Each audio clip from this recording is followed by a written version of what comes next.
जिन लोगों को मानसिक समस्याएं हैं, जैसे किसी व्यक्ति को डिप्रेशन की बीमारी है, डिप्रेशन सुसाइड का एक प्रमुख कारण है। कई सारे लोग नशीली पदार्थों का सेवन करते हैं, वो एक डिप्रेशन का प्रमुख कारण है। जिस भी व्यक्ति को अगर कोई मानसिक बीमारी है, उसके अंदर सुसाइड की, आत्महत्या की भावना आने की संभावना बढ़ जाता है और उस व्यक्ति की आत्महत्या की संभावना बढ़ जाता है। ये सुसाइड जो होता है उसके पीछे की वजह बहुत सारे हैं। कुछ फाइनेंशियल लॉस होता है, सुसाइड होता है, जैसे आप लोगों ने सुना होगा कि फार्मर सुसाइड, एक रिलेशन को लेके डिफिकल्टीज है, आपस में रिलेशन को लेके प्रॉब्लम, चैलेंजेस आए, लोग उस चीज़ को झेल नहीं पाए और सुसाइड कर दिए। कुछ एकेडमिक स्ट्रेस होता है जो कि अक्सर बच्चों में देखा जाता है कि एडोलेसेंट बच्चे देखा कि उनके ऊपर दबाव ज़्यादा है कि उनको स्कूल में अच्छा परफॉर्म करना है, वो अपने एग्ज़ाम में सफल नहीं हो पाए। जब भी हमारे हाई स्कूल की रिजल्ट, इंटर की रिजल्ट आउट होता है, उसके बाद बहुत सारे स्टूडेंट्स सुसाइड करने की रिपोर्ट अक्सर आती है। एक ये गंभीर समस्या है।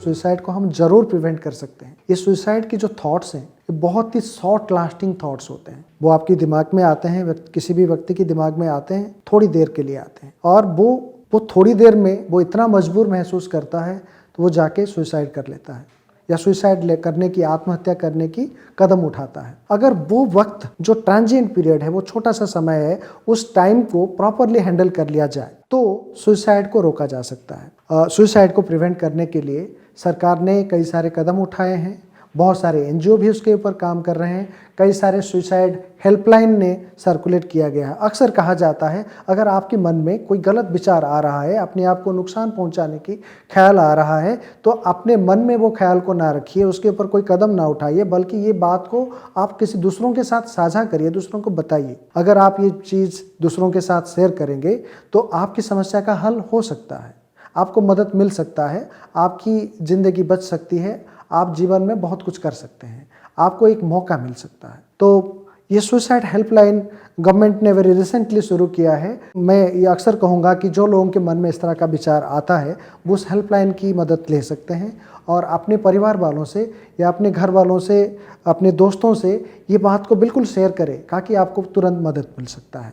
तो ये शॉर्ट लास्टिंग टाइम, ये टाइम को अगर प्रॉपरली मैनेज कर लिया जाए तो सुसाइड की विचार धीमा पड़ जाता है, कमज़ोर पड़ जाता है, फिर वो आदमी का आत्महत्या की प्रवृत्ति कम हो जाती है। तो सुसाइड को प्रिवेंट करने के लिए अक्सर कहा जाता है कि अगर हम अपने जीवन में, अपने लाइफस्टाइल में कुछ बदलाव लाएं तो आत्महत्या की भावनाएं कम हो सकती है।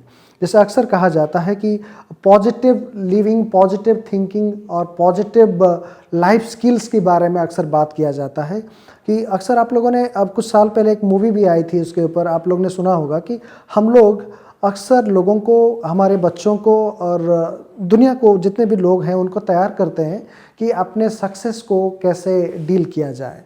लेकिन कहीं ना कहीं हम ये बात नहीं करते हैं कि अगर किसी व्यक्ति सक्सेस नहीं मिलता है, फेलर आता है, तो उस चीज़ को वो कैसे हैंडल करे, फेलर को, फ्रस्ट्रेशन को कैसे हैंडल करे। तो ये जो लाइफ स्किल ट्रेनिंग होती है वो बेसिकली आपको ये बताता है कि आपकी लाइफ में दो पहलू हैं, एक है सक्सेस, एक है फेलर। सक्सेस तो सबको खुशी देती है, लेकिन फेलर आने के बाद, फेलर आपकी लाइफ में एक एंड पॉइंट नहीं है। फेलर आपको एक सीख देती है, आपको कई सारे चीज़ सिखाता है और आपको मजबूत बनाने में मदद करता है। तो वो आपका लाइफ का एक इंटीग्रल पार्ट है। तो फेलर को कैसे बर्दाश्त करें, फ्रस्ट्रेशन को कैसे बर्दाश्त करें और दोबारा प्रयास करें उन चीज़ों को सुधारने के लिए, उन चीज़ों को बेहतर करने के लिए, चाहे वो रिलेशन हो, चाहे वो पढ़ाई हो, चाहे वो आर्थिक स्थिति हो, उस चीज़ को सुधारा बिल्कुल जा सकता है अगर आप प्रयास करेंगे। तो उम्मीद रखें, पॉजिटिव लाइफस्टाइल को मेंटेन करें, अपने आप को लाइफ में एडवर्स सिचुएशन को फेस करने के लिए, चैलेंजेस को फेस करने के लिए अपने आप को तैयार करें।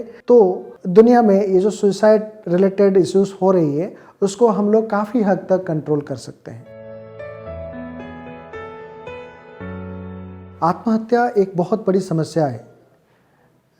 वर्ल्ड हेल्थ ऑर्गेनाइजेशन की डाटा ये कहती है कि साल 2016 में पूरे दुनिया भर में 8 लाख से ज़्यादा लोगों ने सुसाइड किया है और ये देखा जाता है कि हर 40 सेकंड में दुनिया में एक व्यक्ति सुसाइड करता है। अभी 2020 में नेशनल क्राइम रिकॉर्ड्स ब्यूरो, जो कि भारत में जितने भी लोग सुसाइड करते हैं उनकी डाटा को कंपाइल करके एक रिपोर्ट बनाते हैं, उनकी आंकड़े के अनुसार भारत में हर 1 लाख व्यक्ति में लगभग 10.6 persons in 1 lakh population they commit suicide.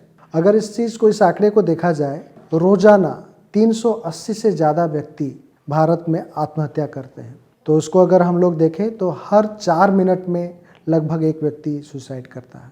आत्महत्या एक ऐसी समस्या है, ये देखा गया है पूरे दुनिया में जितने सुसाइड होती है उसमें से अराउंड 18% सुसाइड जो है वो भारत में होता है। भारत एक बहुत बड़ा देश है जिसकी पॉपुलेशन बहुत ज़्यादा है, जो ग्लोबल पॉपुलेशन को एट्रीब्यूट करता है। ये जो सुसाइड है बड़े लोगों की समस्या नहीं है, बच्चे, बुढ़ापे में भी लोग उसको सुसाइड करते हैं। सेक्सुअल माइनॉरिटी कम्युनिटी सुसाइड करते हैं, मेल सुसाइड करते हैं, फीमेल सुसाइड करते हैं। हम लोगों के सामने अक्सर वो आंकड़े आते हैं जो कंप्लीटेड सुसाइड है, लेकिन एक आदमी जो सुसाइड करता है उसके हिसाब से देखा जाए तो कई सारे लोग सुसाइड के अटेम्प्ट लेते हैं। तो सुसाइड की जो समस्या है एक बहुत बड़ी समस्या है। 2015-16 में नेशनल मेंटल हेल्थ सर्वे हुआ था। उस सर्वे की आंकड़े के अनुसार मतलब आत्महत्या की प्रवृत्ति बहुत ज़्यादा है, जो कि एक गंभीर समस्या है। तो ये जो सुसाइड के बारे में न्यूज़ सर्कुलेट होती है और किस तरीके से न्यूज़ सर्कुलेट होती है, उसकी प्रभाव भी बच्चों के ऊपर, बड़ों के ऊपर, हर किसी के ऊपर पड़ता है, एक नेगेटिव इम्पैक्ट।